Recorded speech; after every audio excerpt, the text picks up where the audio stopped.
Narito po tayo sa Rizal Avenue sa Malabon. Ito ang dinara yung puto bongbong at bibingka kahit na hindi pa araw ng Pasko. Dito araw-araw ay Pasko. Dito lang po siya matatagpuan sa may BPI na malapit sa simbahan ng Malabon. Dito po ay makakapanayam natin ang may-ari ng puto bongbong at bibingka. Si Kuya, anong pangalan niya, Kuya? Mario. Kuya Mario. Siya po ang may-ari ng bibingkaan at puto bongbong dito sa Rizal Avenue na dinarayo ng marami.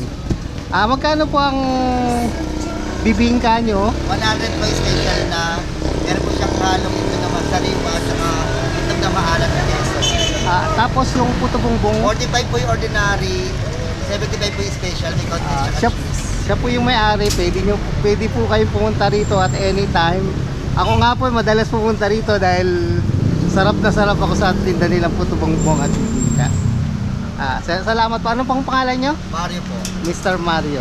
Sige po, dito nyo lang po at kung may tanong kayo, katanungan, dito lang login lang kayo at sagutin ko ang inyong mga tanong. Ang channel mo, sir?